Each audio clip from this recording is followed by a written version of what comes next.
The first time my neighbor fell into my arms, she was 12 feet up in an old oak tree with a pair of chicken scissors in her hand. I was in my workshop sanding a board of cedar when I saw it.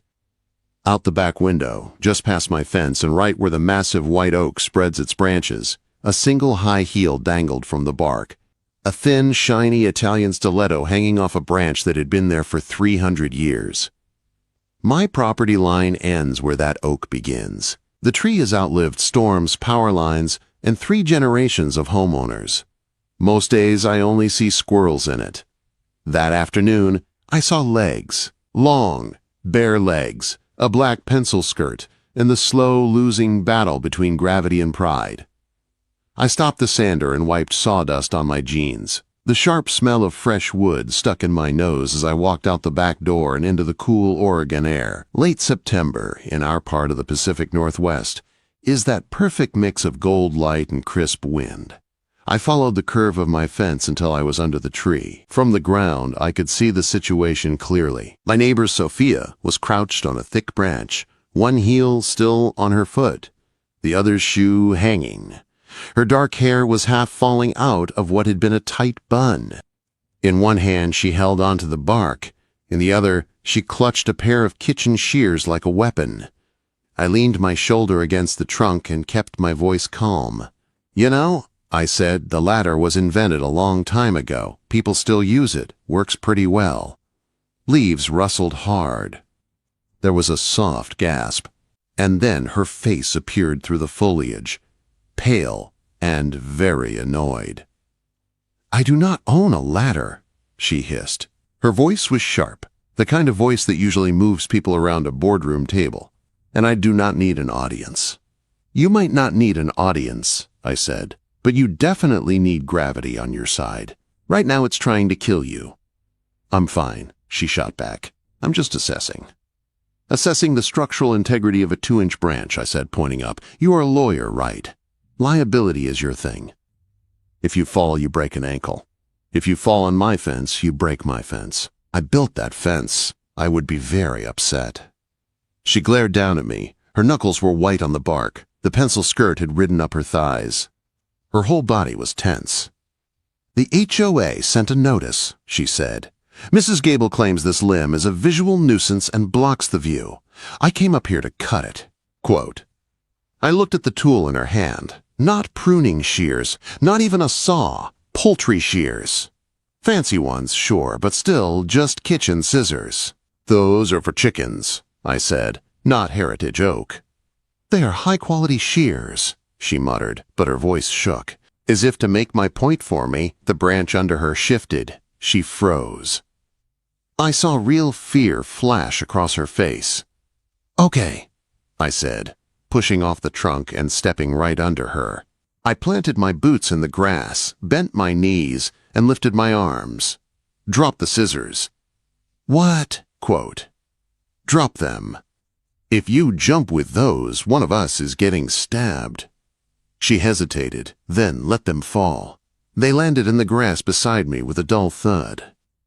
"Now," I said, looking up into her wide, dark eyes, "I want you to slide off the branch. I'm going to catch you."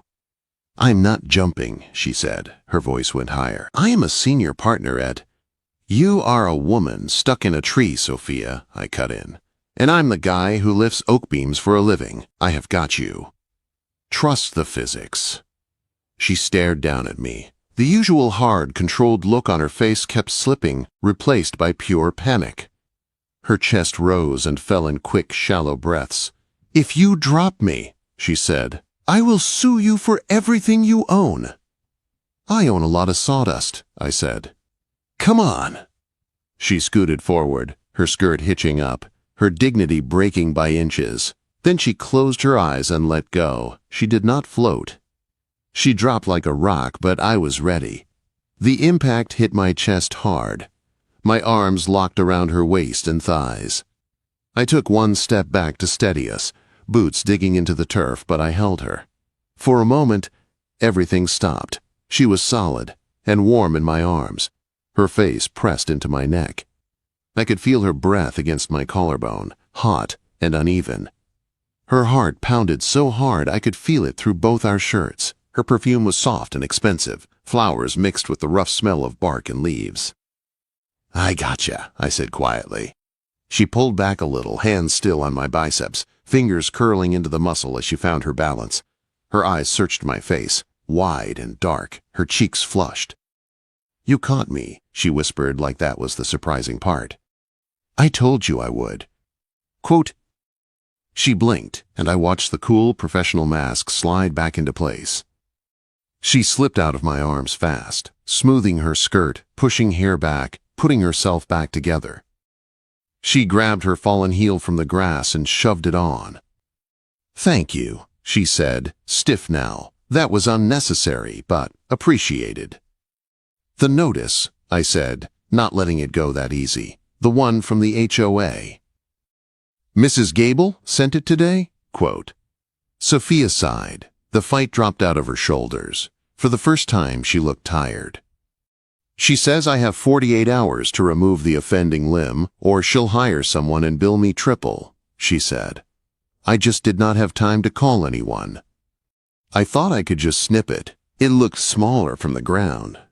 I looked up at the branch, strong, healthy, reaching out over the street like a slow, graceful arm. It was not dangerous. It was just wild. "Don't touch it," I said. "I have to," she argued. "She will fine me $5,000. "I mean, you do not touch it," I said. "You are a danger to yourself and to poultry shears."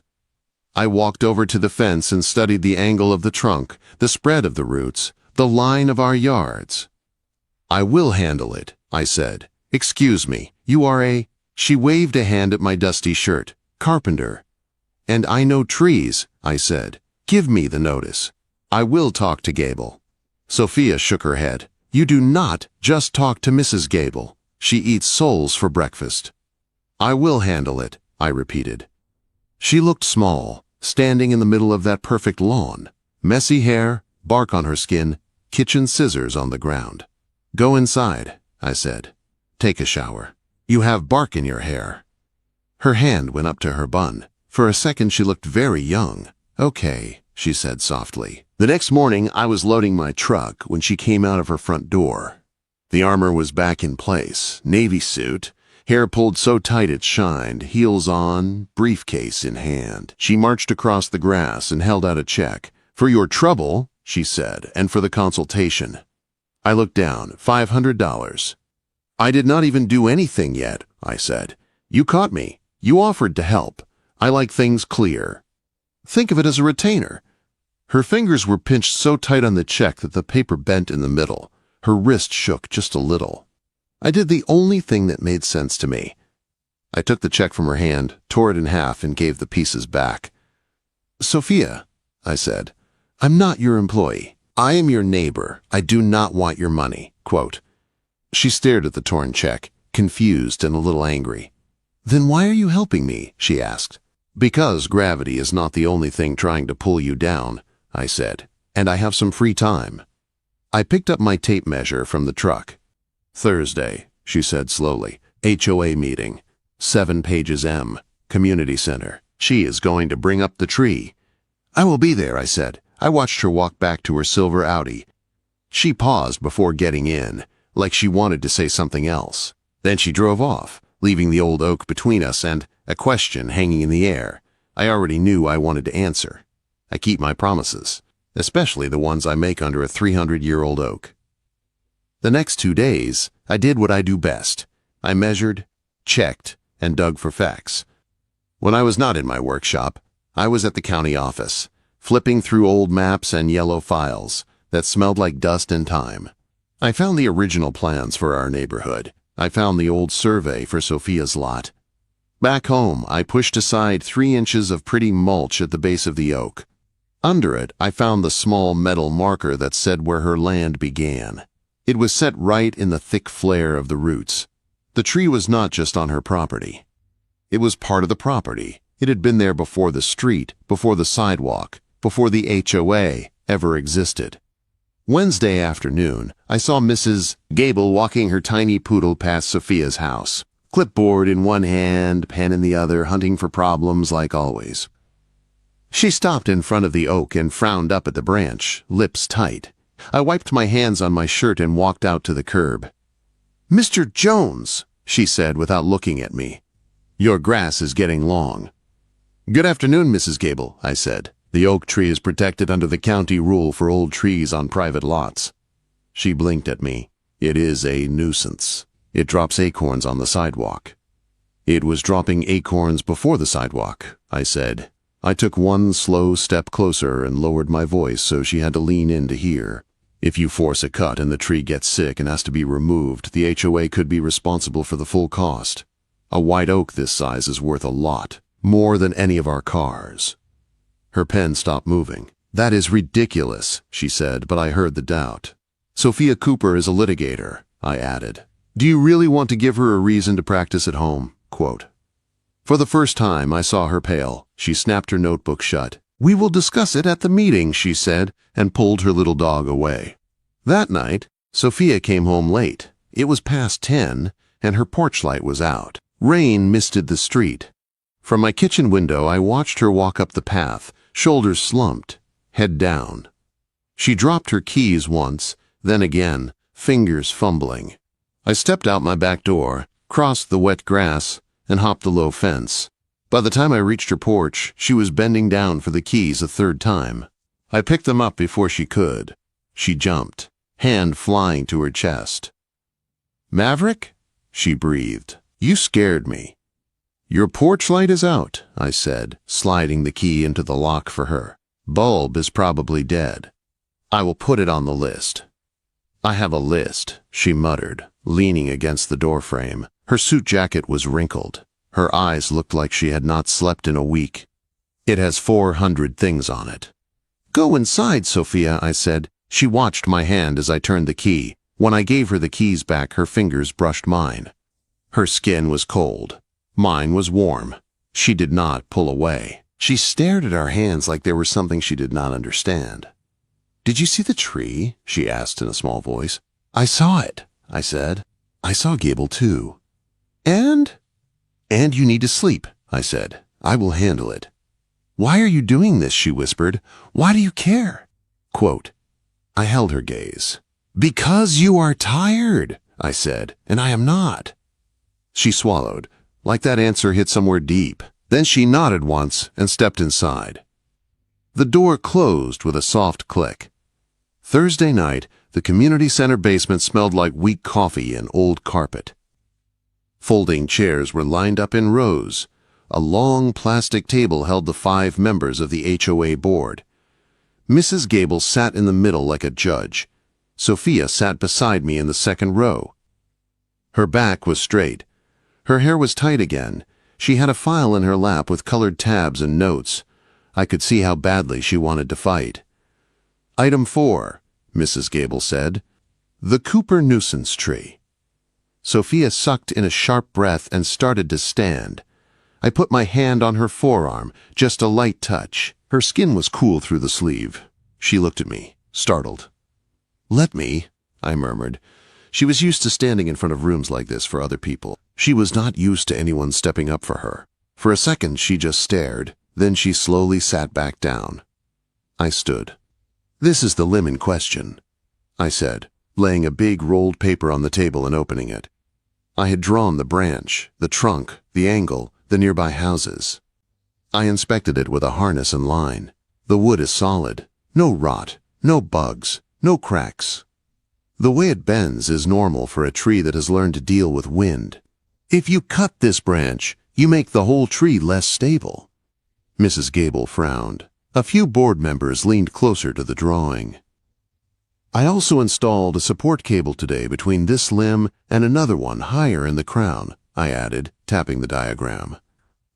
"You cannot see it from the street, but it takes some of the load. The branch will not sag more. It is safe." "You installed something without board approval?" Mrs. Gable snapped. "It is not a structure. It is like a belt on a pair of pants," I said. "You do not need a permit to give a tree a belt." A couple of people chuckled. Even one board member tried not to smile.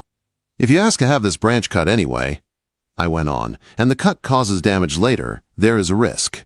To the tree, to nearby property, to the HOA. I have the county tree rule here if you want to read it."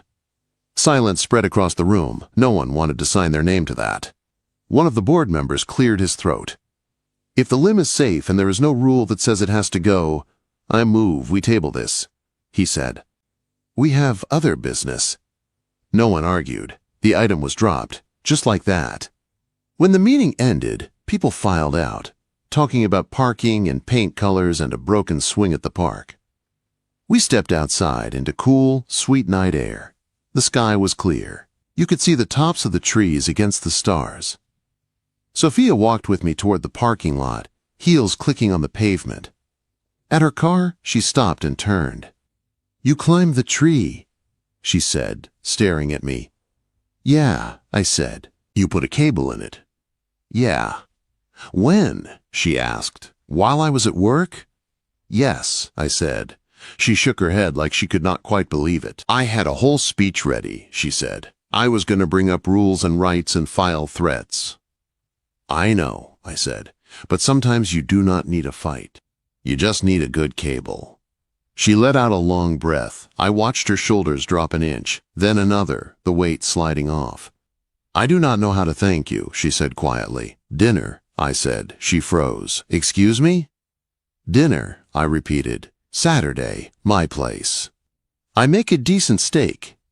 Her walls flew back up fast. I do not date neighbors, she said. It is messy. We are not dating, I lied. We are celebrating the win. Tree versus rules. The tree won. It deserves steak. The corner of her mouth twitched. It was the first real smile I had seen on her face. For the tree, she said at last. For the tree. I agreed. As she drove off, I looked at the outline of the big oak against the streetlights. The branch was still there, safe and strong. Saturday was coming. The dinner was for the tree, but my heart already knew better. Friday gave us a break from the gray. The sky over Oregon turned clear and blue. The oak tree looked like a painting against the light. I was in my yard checking the tension on the cable I'd put in the tree when I saw movement up in the branches. I stepped back and squinted. Sophia was in the oak again. Not high this time. She had found a lower branch that stretched out over her lawn, maybe 7 feet off the ground. She sat sideways on it, one hand on the bark, bare legs swinging. She wore a white tank top, a black skirt, no shoes. Her hair was down around her face, softer than I had ever seen it. I walked under the branch, wiping my hands on my gray t-shirt. You realize you are starting a pattern, I called up. She looked down and smiled like she had been waiting. You realize you have a rescue complex, she said. I am only here because I respect old trees, I said. Liar, she answered, but there was no heat in it. She shifted her weight, giving the branch a small bounce on purpose. Instinct made my hand lift, ready to catch even though she was not falling. Her eyes followed the movement, then came back to my face. A small breath left her chest, half laugh, half nerves. Jump, I said, my voice steady. I will catch you. Her smile changed. It softened and turned serious at the same time. Maybe falling for you is not bad, she said. She did not jump. She turned and slid forward instead, until she was hanging by her hands. She looked down at me like she was deciding if I was real. I stepped closer and lifted my arms. She let go. I caught her without a hard impact this time, hands firm around her waist. Her feet brushed my thighs, then found the ground. She did not move away right away. Her hands landed on my shoulders. We were close enough that I could see the gold flecks in her brown eyes. Still got you, I said. I noticed, she said softly. She leaned back just enough to look up at me. Her chin tipped the slightest bit, like a small, quiet yes. I did not kiss her. Not yet. I set her on her feet and stepped back, letting my hand rest at her waist one extra second before I let go. Her eyes followed my hand as it dropped like she felt the loss. Saturday, she said, clearing her throat. For the tree. For the tree, I agreed. Saturday came with rain. A steady Oregon drizzle tapped on my windows. I cleaned the house anyway. Not just the usual. I wiped down surfaces, put tools away, folded blankets. I wanted it to feel calm when she walked in, like the way a finished table feels under your hand. At 7 on the dot, there was a knock. I opened the door. Sophia stood there, with her hair down and damp at the ends from the rain. She wore jeans and a soft sweater, no suit, no heels. She held a bottle of red wine like a peace offering. "I did not know what you drink," she said. "Red is perfect," I said, stepping aside to let her in. "My place is mostly wood. Wood floors I sanded myself. Cabinets I built. A big dining table made from a live-edge slab of walnut." She walked slowly, fingers trailing along the back of a chair. "You made this," she said. "Yes." Quote, "It feels alive," she said. "Wood is always moving," I told her as I opened the wine. "It breathes, it moves with the seasons. If you try to force it to stay still, it cracks." She looked at me over the rim of the glass when I handed it to her. "Is that a metaphor?" she asked. "Maybe," I said. We ate at the kitchen island. I made steak, roasted potatoes, and a simple salad. At first, the talk was work and small things. The HOA. The tree. Weather. But as the food disappeared and the wine bottle emptied, her shoulders relaxed. Her voice softened. "I wanted to be an architect," she said finally, turning her glass slowly. "In college. I loved buildings. I loved plans. But my father said there is no money in art. So I went to law school. Now I build arguments instead of houses." "Arguments are structures," I said. "You have a foundation. You have points that hold weight." "It is not the same," she said. "At the end of a case, I have a stack of paper. At the end of your day, you have this." She gestured to the room. "Come see the shop," I said. "Now?" she asked. "Now," I said. We went out the back door under the covered walk to the detached garage. I had turned it into my workshop. The smell of sawdust and oil hung in the air. I flipped on the lights. Tools lined the walls. A half-finished mid-century chair sat on the bench, clamps holding its frame. "This is my chaos," I said. She walked slowly around the room, touching things lightly. A level, a plane, a brush. She picked up a sharp chisel, feeling the weight. "Careful," I said, moving closer. "It is sharp."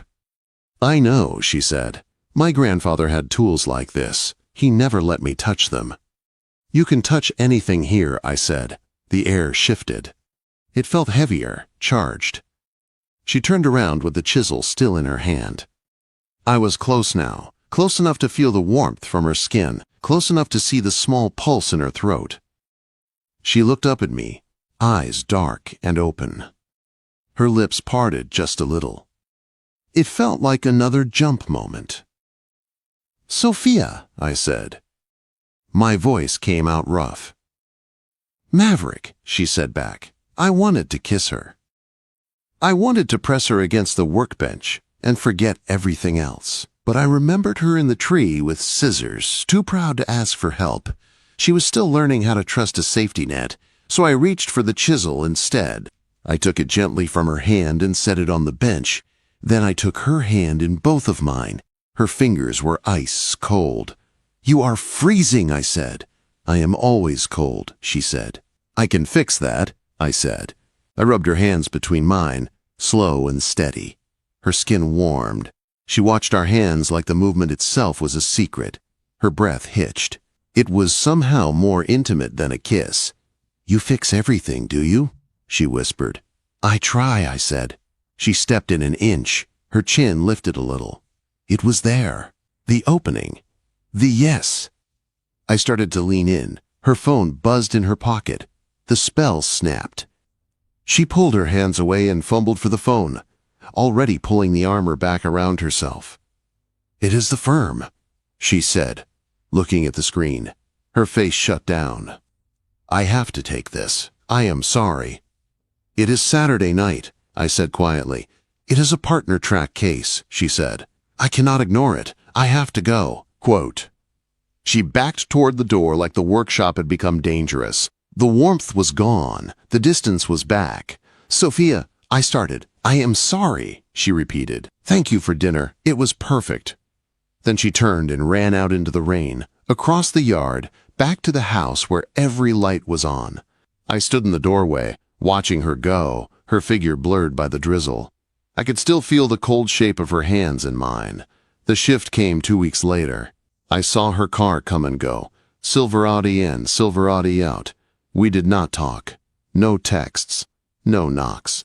She was avoiding me. I let her. You cannot force wood to move faster than it wants. It will crack. One gray afternoon, I pulled into my driveway and saw her sitting on her front steps in the rain. No coat. Just a blouse and pants already wet. She held a folded piece of paper in her hands and stared at the street like she was not really seeing it. I killed the engine and walked over. "Sophia," I said. She looked up, her eyes were red. Not from crying now, but from something that had been building a long time. "They are auditing the property line," she said. Her voice was flat.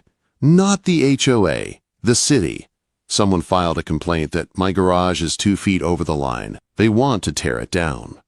"What?" I sat down beside her on the wet step. "Who filed it?" Quote, "Anonymous," she said. "But it is Gable."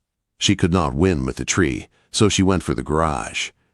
She crumpled the paper in her fist. "I cannot fight this, Maverick," she said. "I am drowning at work.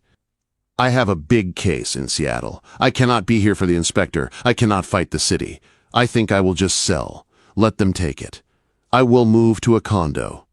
No trees. No garage. No problems." "No," I said. She laughed once, a short, broken sound. "I do not have a choice," she said. "You have me," I said. I took the paper from her hand and smoothed it on my knee. I knew enough about old houses to see the problem and the answer. "This garage has been here since the 1950s, I said. "It is what they call a pre-existing non-conforming structure. It was legal when it was built. It gets to stay. They cannot touch it if no one changes it." "I do not have the energy to prove that," she said, standing up fast. Anger flashed. "Why do you keep doing this? Why do you care about my garage? Why do you care about me?" I stood up too. We were face to face in the soft rain. Water ran down her hair and onto her cheeks. "Because you are part of my view," I said, "and I like my view." She stared at me. Then a wet laugh broke out of her. "That is a terrible line," she said. "I am a carpenter, not a poet," I said. I stepped closer, blocking the wind with my body. I put my hands on her shoulders. They were shaking. "Give me the keys. Give me access to the basement. I will find the old permits. I will meet the inspector. You go to Seattle. You win your case. I will save your house." "You cannot promise that," she whispered. "I promise," I said. She looked at my chest, then up into my eyes. The flame went out of her like air from a balloon. She leaned forward until her forehead rested against my chest. It was a small, quiet surrender. "Okay," she said. "Okay." Quote. I wrapped my arms around her and held her tight. This time I did not pull back. This time I tilted her chin up with my hand. "May I?" I asked. She nodded. I kissed her in the rain, on the cracked front step, with the letter from the city still damp in my hand. It tasted like exhaustion and fear, and something new that felt a lot like hope. The next week was a blur of rain and paper. Sophia went to Seattle. I went to war with old records. Every morning I drove to the city building. I sat in a cold room downstairs, pulling out boxes of files and thin sheets of old film. The garage had been built in the 1950s. Somewhere there had to be proof. For 3 days I searched. I found wrong addresses, wrong dates, wrong names. Then, finally, I found it. The permit for Sophia's house and garage filed under the wrong street name. The ink was faded, but it was clear.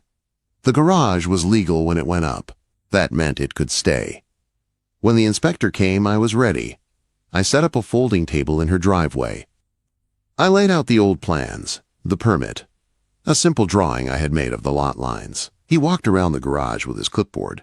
I walked with him, talking about distance from the line, old code versus new code, how the rules changed over time. We spoke the same language. Setbacks, loads, variance. In 20 minutes, he signed the paper that said the garage was safe. I took a picture of the signed form and texted it to Sophia. Garage is safe. Tree is safe. Come home. No reply came back. That night, her card did not return. The next night, nothing. On the third night, I saw the silver Audi in her driveway when I got home, but the blinds were shut. No light on the porch. No knock on my door. I gave her one full day. On Sunday, I walked over and rang the bell. She opened the door quickly, like she had been standing right there.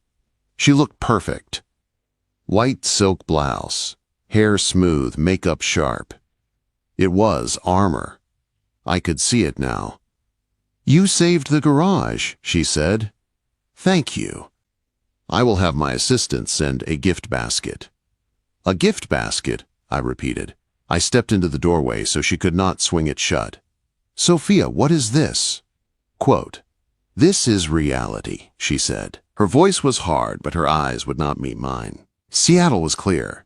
I sat in rooms with partners who make 7 figures. That is my world. That is where my life is going. You are a carpenter, Maverick, a very good one. But we live in different universes. We live 10 feet apart, I said. Our kitchens share a fence. That is geography, she said. I am talking about this. She motioned between us. I lean on you too much. That is dangerous for me. I cannot be weak. So this ends. The tree, the garage, the neighbor hero story. I do not need it. I do not need you. Her words hit like a nail gun to the chest, fast and deep. You think accepting help makes you weak, I said quietly. I think it makes you smart. I think when something starts to matter to you, you look for distance. Please go, she whispered. No, I said. She blinked. Excuse me. I am not going anywhere, I said. I am your neighbor. I am right there. I will be right there when you realize you are wrong.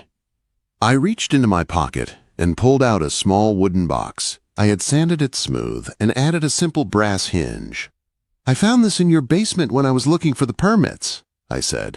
It was broken. She stared at it like she was looking at a ghost. Her hands shook when she took it from me. She opened the lid. Soft music filled the doorway. The tiny ballerina inside turned in a slow circle. The tune was old and sweet. I had cleaned the gears, oiled the spring, fixed the crack. The sound was clear. My mother gave me this, she said. Her voice broke on the word mother. I know, I said. Her name is written under the lid. To Sophia. Tears filled her eyes. She did not let them fall. She just stood there, holding the box, like it was the last safe thing in the world. You do not have to be strong all the time, I said. You just have to be happy. I stepped back off the porch. I will see you around, I said. I walked away without looking back, but I could feel her standing there in the doorway, music playing, watching me go.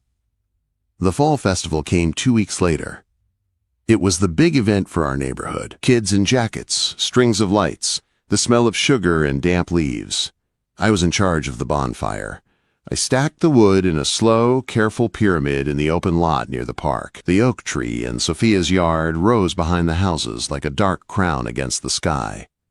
Of course, Mrs. Gable was there with her clipboard. She marched over, eyes fixed on my fire. Mr. Jones, she said, this stack is 3 inches above the allowed height for a recreational fire. I opened my mouth to answer. Before I could speak, someone stepped between us. Sophia. She wore jeans and a thick sweater, not a suit. Her hair was loose around her shoulders. Her cheeks were pink from the cold. She looked like herself, not her job. I played the music box. She said softly to me, just loud enough for me to hear. Every night. For a week. Does it sound okay? I asked. It sounds perfect, she said. Then she turned to face Mrs. Gable. When she spoke, her voice carried clear over the chatter around us. Actually, under Section 5.2, Sophia said, fires for community events have a higher allowed height, and since Maverick is the safety officer tonight, his judgment on the stack is the one that counts. Mrs. Gable's mouth opened and closed twice. Will I also? We are running the cider station next, Sophia said smoothly. Maverick and I, we made it together. We would love for you to stop by. While she said it, she slid her hand into mine. Her fingers wove between my fingers and squeezed. Warm, firm, public. We, Mrs. Gable repeated, eyeing our joined hands. Yes, Sophia said. She looked up at me and smiled. Not the tight, polite smile she gave in boardrooms. The real one. The one from the tree, but without fear. We. Mrs. Gable had no response for that. She backed away, mumbling something about napkins. Sophia turned back to me. The firelight danced on her face. I was wrong about being weak, she said. I spend all day fighting. For clients. For the firm. Against people like her. When I am with you, I do not have to fight. I can rest. Rest is good, I said. I do not want to send you a gift basket, she said.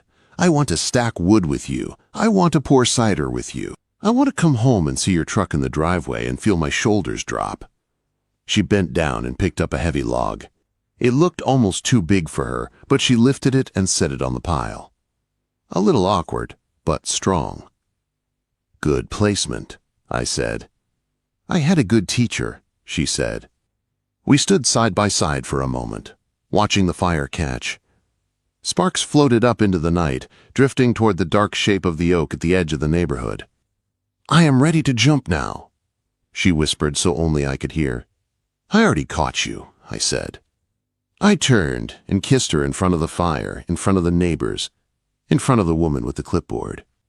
She kissed me back with both hands fisted in my shirt, like she finally believed I would not let her fall. Behind us, the old oak stood solid and strong, cable holding the limb in place, roots wrapped around the line that marked her land and mine. Somewhere under that canopy there was a garage that got to stay, a music box that played again, and a woman who had finally let someone stand between her and the storm. Sophia was not saved by some magic speech. She was saved by proof on paper, by a cable in a tree, by permits and steady hands, and by a man who showed up again and again without asking for anything in return. I did not try to make her world smaller. I just made space for her to breathe inside it. The real green flags were simple. I kept my word. I held my own boundaries. I stood between her and the pressure when it counted. And when it was her turn, she did not hide. She took my hand in public, backed me up in front of everyone, and chose the kind of love that feels like rest. If you are listening to this and it hit home, stay with me. There are more quiet, solid love stories where